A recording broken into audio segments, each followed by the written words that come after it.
Bonjour, donc c'est une vidéo que je voulais faire depuis très longtemps, hein. C'est quels sont les meilleurs pays où s'expatrier en 2025. C'est traité en français dans le petitjournal.com, donc je vous recommande d'aller lire l'article parce que c'est intéressant. Moi j'aimerais vous montrer un sujet d'où a été tirées ces informations, hein. Alors ça comprend un certain nombre de critères qualité de vie, facilité de trouver du travail, finances personnelles, etc. Et pas mal de choses. Et on parle d'un certain nombre de pays. Alors tous n'y sont pas, hein, c'est important à préciser quand même. J'ai pas trouvé la Thaïlande par exemple. Voilà, il y a d'autres pays où il y a des expatriés. J'ai pas nécessairement trouvé ces pays-là. Bon, mais c'est pas grave, on va quand même y aller comme ça. Ok. Donc, le premier critère, c'est la qualité de vie. Donc, la qualité de vie, on a un index ici, qualité de vie, qui regroupe plusieurs choses. Donc, les loisirs, les voyages, la santé, la sécurité, le climat et l'environnement. Je ne vais pas aller nécessairement dans tous les détails. Ok. Donc on voit qu'on a l'Espagne en premier, ensuite on a l'Autriche, ensuite on a les États arabes unis, le Qatar, le Luxembourg, le Japon, le Portugal, le Danemark, Singapour et la Corée du Sud. Ah bah si, apparemment la Thaïlande fait partie du package, donc il compte quand même la Thaïlande. Mais en tout cas, voilà un peu. Donc on remarque, on a l'Espagne, l'Autriche, qui sont des pays européens, comme le Luxembourg, le Portugal, le Danemark. Donc c'est là où la qualité de vie est la plus intéressante, hein, dans le top 10, là. Donc ça donne quand même déjà une idée sympathique de l'environnement. Et c'est vrai que bon, je connais un certain nombre de ces pays. C'est vrai que c'est sympathique. Bon, Singapour, c'est quand même assez particulier. Disons là-dedans, en fait, vous avez le Dubaï, je sais pas dans quel, si c'est UAE.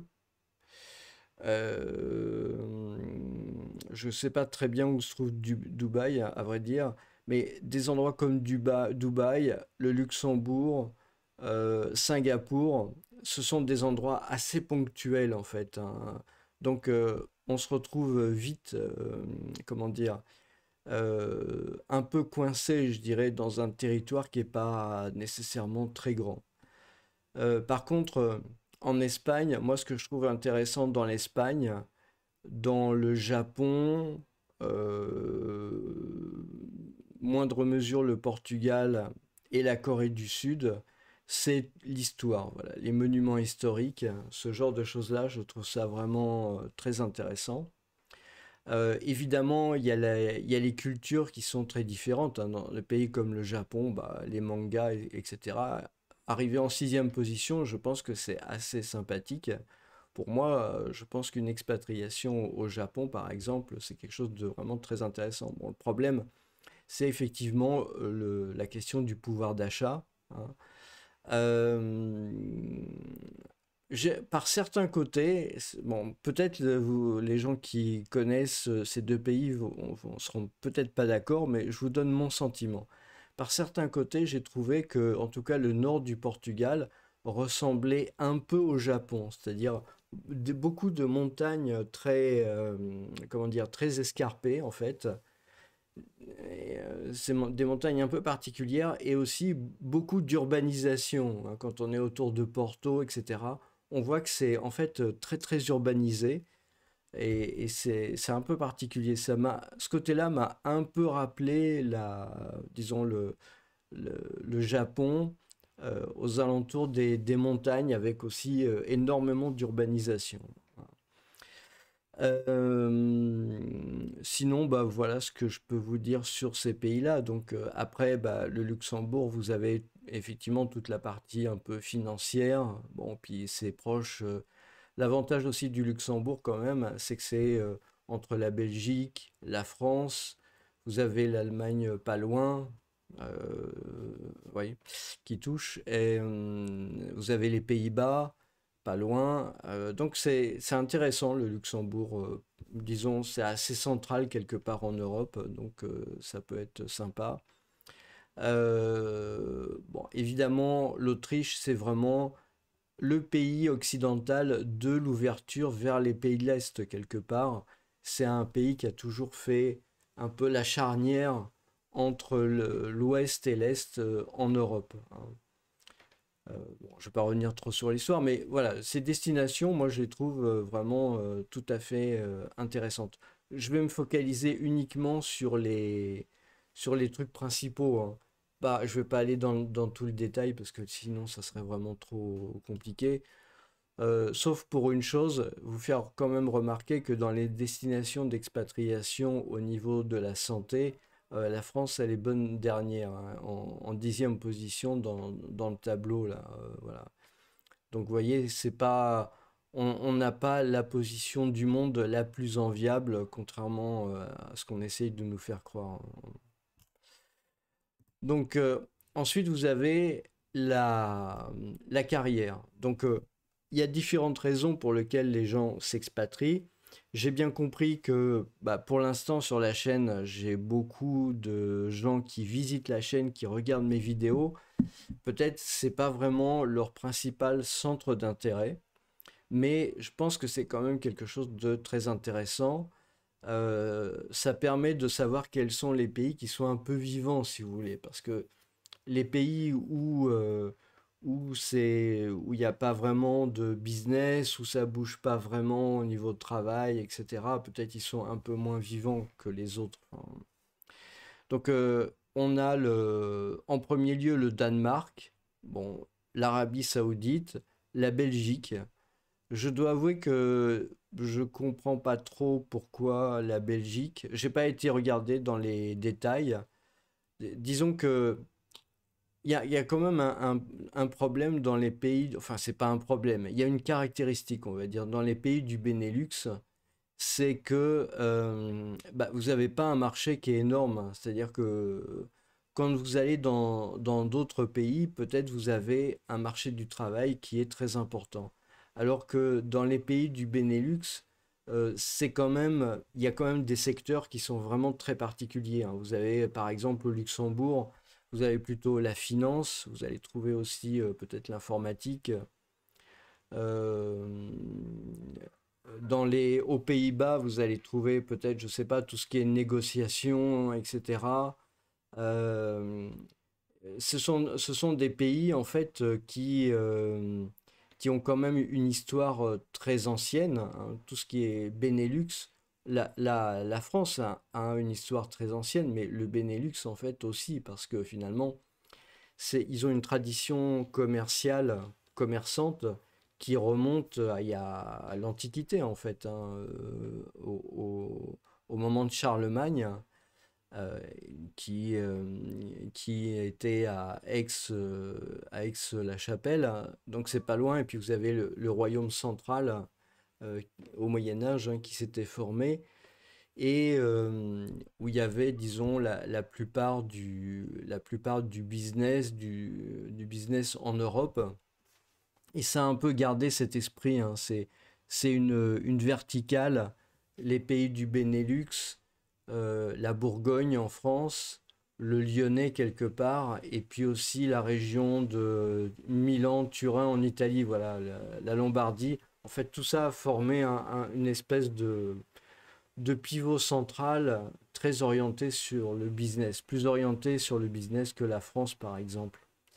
Donc voilà, il y a des choses à faire, mais simplement il y a des secteurs quand même particuliers et en termes de disponibilité de postes, c'est peut-être pas toujours évident. Bon. Ensuite, vous avez, donc là je connais pas du tout l'UAE en termes de travail, je sais pas. Australie. Hein, l'Australie, bon là je pense que vous avez des demandes en fait qui sont très caractéristiques, là aussi peut-être sur certains types de postes. Euh, et puis ensuite Mexico, Indonésie, ce sont des grands pays, hein, des grands pays émergents, voire émergés. Ce sont des pays qui ont une population jeune, qui se développe beaucoup. Donc ça peut être des pays, effectivement, qui peuvent être des pays très intéressants pour chercher du travail, pour créer une entreprise. Quand vous êtes expatrié, en fait, et que vous cherchez du travail, l'idée, ça peut être de créer votre entreprise, mais ça peut être aussi de vous faire embaucher parce que vous êtes français, hein, et ça, c'est clairement quelque chose qui est recherché, les étrangers le disent. Et je l'ai vu, je l'ai vécu en expatriation, c'est que les Français sont assez recherchés pour faire du management, pour faire de l'organisation et des choses comme ça. Donc, dans des pays qui ont une certaine taille, je rajouterais même la Chine. C'est un peu particulier la Chine parce qu'en ce moment, euh, on peut dire, enfin voilà, c'est chacun prend ses responsabilités, hein. La Chine, en ce moment, il y a quand même une situation géopolitique qui est un peu particulière, mais ça peut être intéressant et je pense peut-être le Japon aussi pourrait être mis là-dedans. Vous voyez.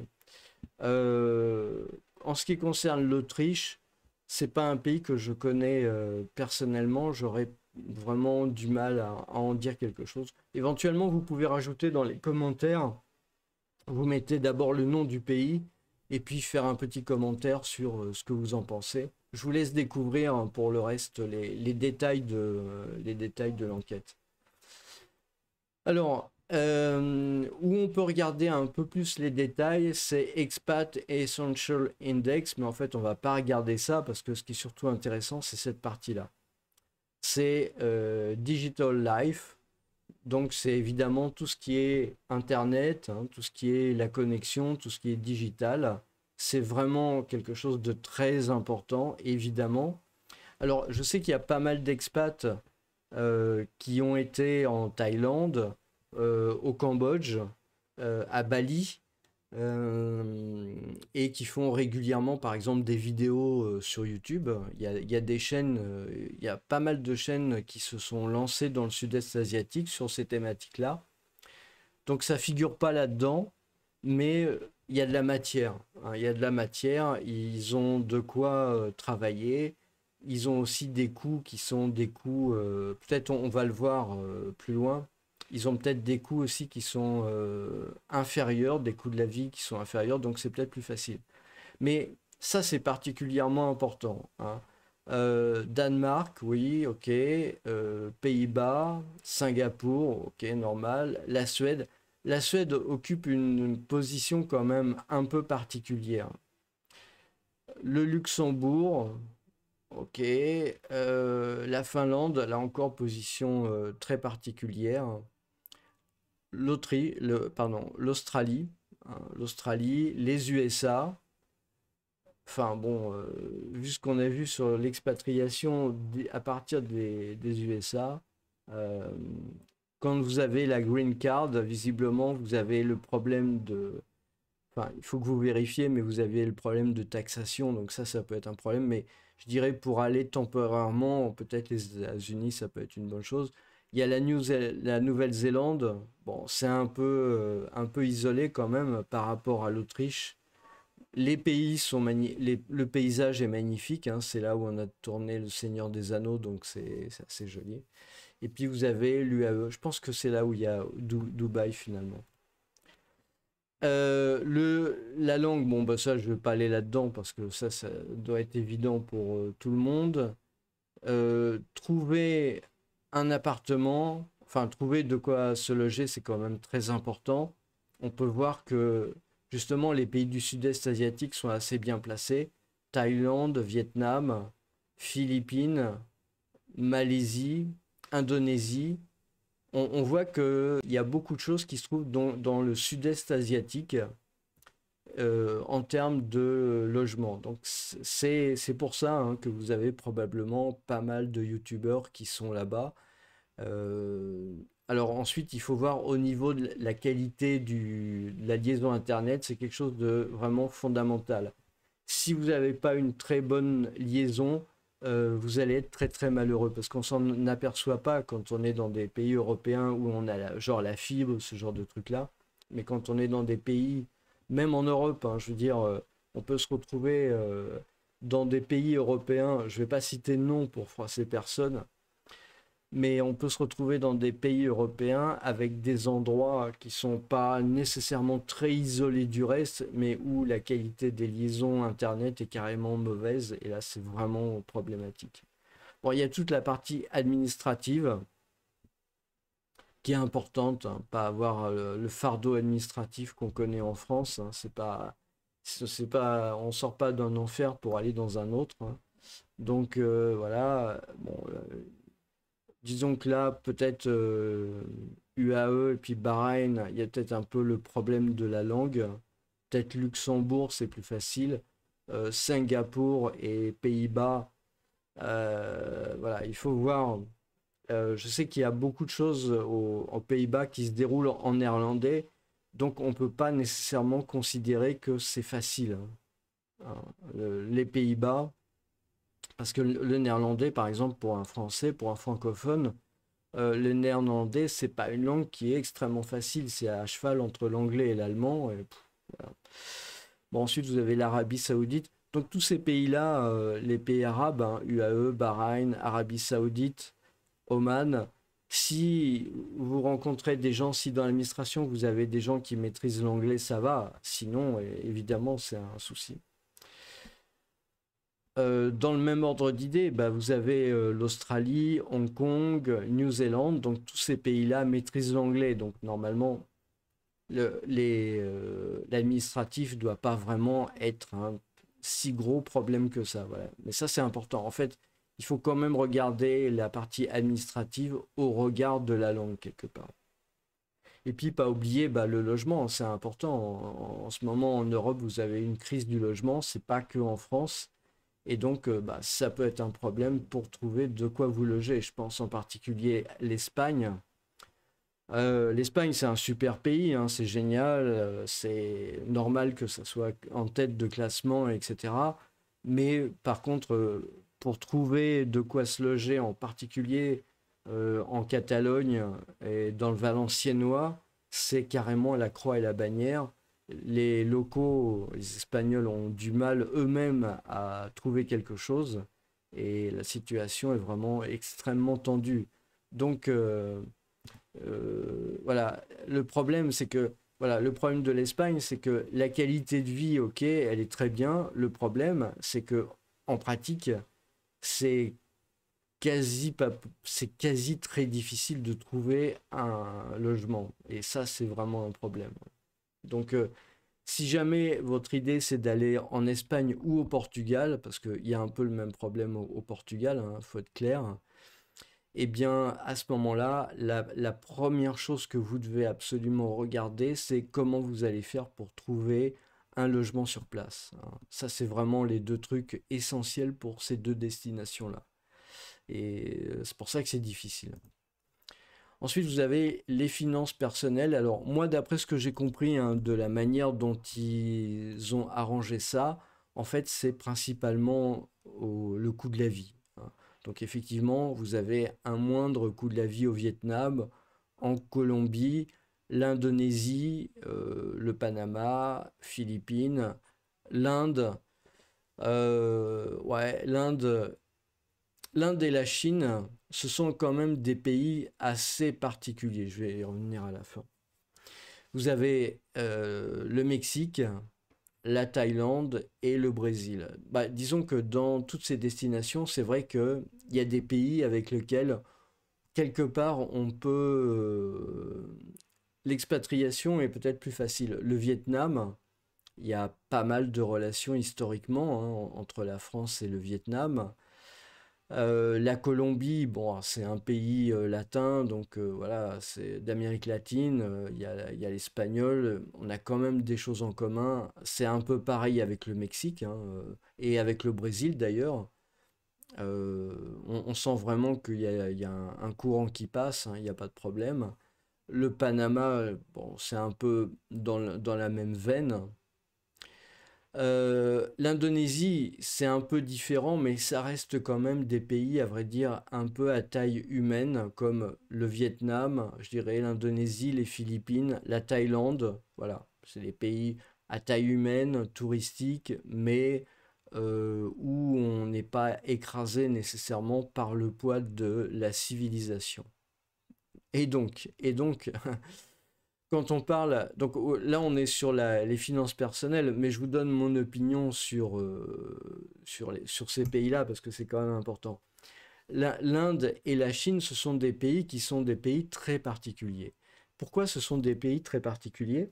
Parce que ce sont des pays, moi j'adore hein, personnellement, qui ont ce sont des civilisations différentes. On peut tourner les choses comme on veut. Ok, en Inde, peut-être beaucoup de gens parlent anglais.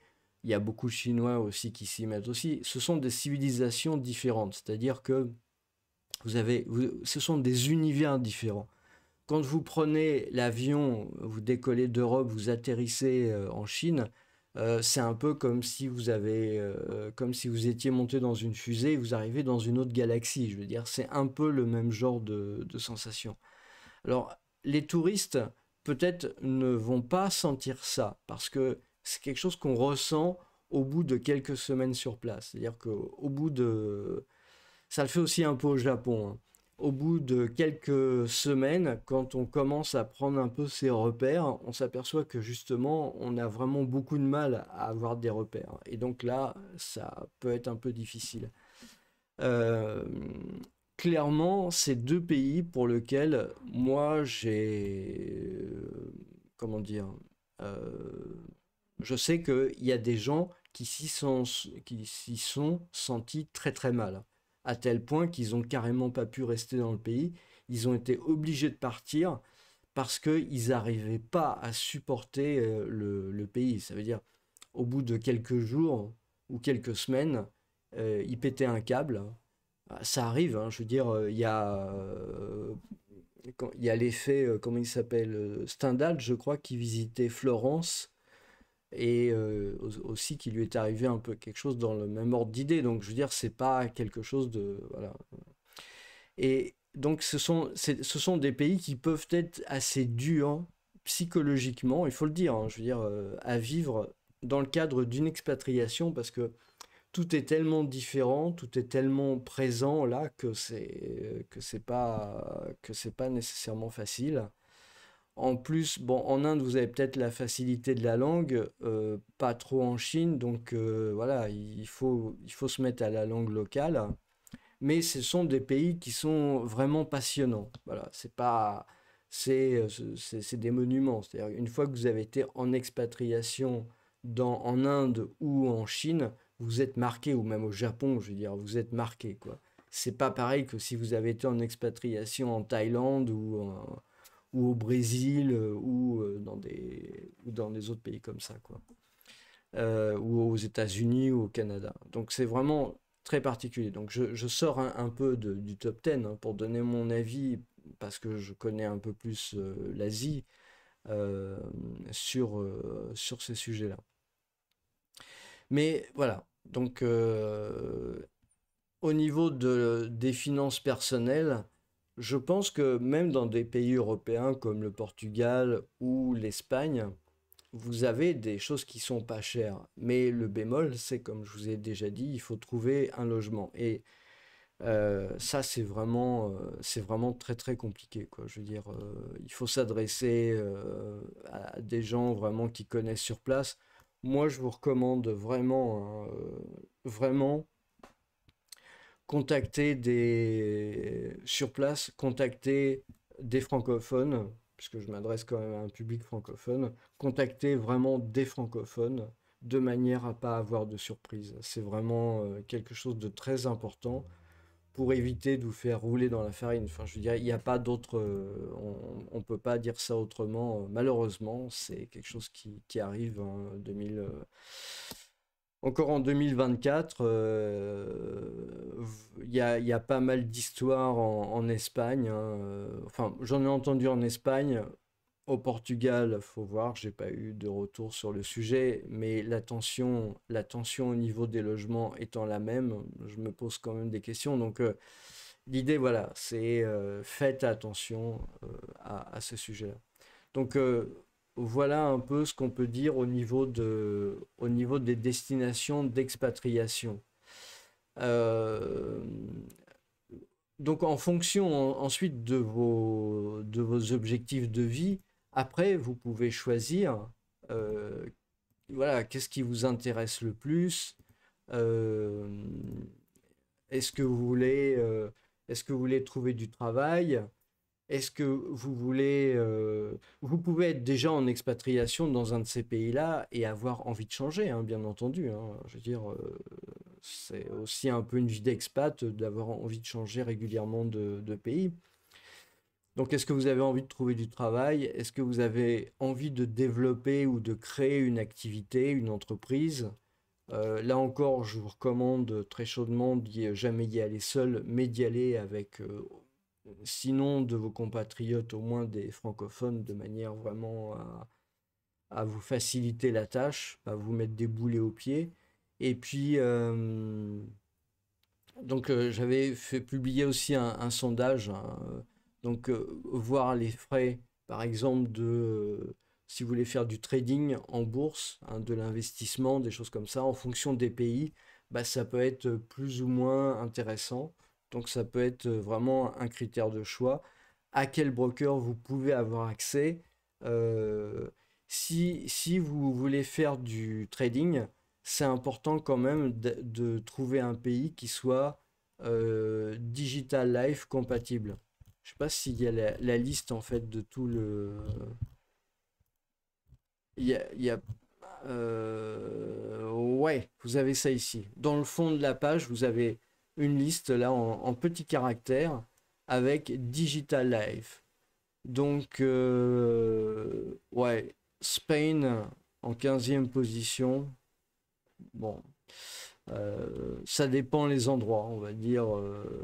Faut faire attention, quoi. Je veux dire, c'est aussi le problème, c'est-à-dire que quand vous allez trouver un logement, il faut nécessairement avoir une vision sur la qualité de la liaison Internet. Et là, vous pouvez avoir de très très grosses surprises. Ça peut vraiment être très désagréable. Donc, l'Espagne en 15e position et la Belgique en 28e. Là, par contre, je suis pas vraiment complètement d'accord. Je veux dire, euh, en Espagne aussi, il y a quelque chose qu'il y a beaucoup moins en Belgique. C'est-à-dire qu'en Belgique, vous avez comme en France, vous avez du câble, hein, ça peut être du coaxial ou vous avez de la fibre optique. Donc c'est quand même très efficace, vous avez des très hauts débits possibles. Alors qu'en Espagne, par exemple, si vous êtes en ville, vous pouvez peut-être avoir la même chose. Quoique j'ai vu il n'y a pas très longtemps qu'à Barcelone, ils étaient en train de poser des câbles. Mais en Espagne, vous avez, si vous êtes dans des urbanisations, eh bien à ce moment-là, la liaison Internet se fait par un espèce de Wi-Fi longue distance. Ça veut dire, en gros, pour, euh, pour caricaturer, une petite antenne parabolique et qui va échanger les informations par les ondes avec l'opérateur. Et, et à ce moment-là, vous pouvez avoir des débits qui sont bien inférieurs à ce que vous pouvez avoir sur la plupart des liaisons que vous pouvez trouver en ville. Donc je ne sais pas ce qui a été vraiment pris en compte dans ce classement, mais voilà, ça, il faut vraiment que vous fassiez très attention. Euh, Si vous connaissez pas le pays et que vous voulez faire du trading, donc vous avez besoin d'une liaison Internet qui marche de manière nickel, au moins acheter une carte SIM pour faire un backup, un secours, hein. Comme ça, au cas où la liaison tombe, vous avez la possibilité quand même avec votre mobile de pouvoir vous connecter Alors évidemment, il faut prendre ça chez un autre opérateur que votre opérateur fixe, hein, parce que sinon ça ne sert pas à grand-chose. Euh, voilà. Donc qu'est-ce qu'il y avait d'autre que dans le sondage? J'avais ça, il y avait aussi la partie création d'entreprise. Donc c'est probablement ce qui est admin topic, hein, quand même. Donc voilà, la bureaucratie, il faut que ce soit le moins embêtante possible. Je dirais pour moi voilà, c'est ça. Pour moi, la question de la création d'entreprise, c'est pas tellement le problème de la fiscalité. Le problème de la fiscalité, bon, des impôts, il y en a pratiquement partout dans le monde. De toute façon, une entreprise, ça doit avoir une comptabilité, ça doit avoir une gestion. Donc, à un moment donné, voilà, il faut quand même passer avec ça. Le problème, c'est la suradministration, c'est les surnormes, c'est les sur-papiers, enfin l'enfer énarchique dans lequel se trouve la France actuellement. Et j'étais en train de regarder d'ailleurs, voilà, la France 41e dans le classement, quoi. Donc c'est pas étonnant. Donc en fait, ce qu'il faut, c'est vraiment trouver un pays dans lequel l'administratif, en fait, est le plus léger possible. Voilà. Après, qu'il y ait un peu d'impôts ou beaucoup d'impôts, c'est pas si grave que ça, parce que vos concurrents, ils sont dans la même situation que vous. Donc, s'il y a du business, c'est que ça marche. En Chine, par exemple, bah, vous avez des taxes, vous avez des charges sociales, vous avez tous ces trucs-là. Voilà, donc dans tous les pays, vous avez ce genre de truc-là. Mais voilà, il faut que ça soit simplifié. Et donc effectivement, des pays comme les Pays-Bas, ce sont des pays qui sont très intéressants parce que, ou le Luxembourg, hein, ça fait partie des pays européens, donc c'est à portée de main, donc c'est vraiment intéressant. L'idée aussi, c'est si vous avez envie de créer quelque chose là-bas, il faut s'expatrier. C'est-à-dire, il ne faut pas dire je vais habiter en France et puis je vais créer des entreprises sur place. Il faut s'expatrier, il faut partir, il faut larguer, et de manière à être vraiment connu comme résident luxembourgeois ou des Pays-Bas ou de n'importe quel pays que vous aurez choisi en fait, hein. Vous voyez, on voit la Suisse quand même, le Canada. Donc il y a quand même pas mal de choix. Euh,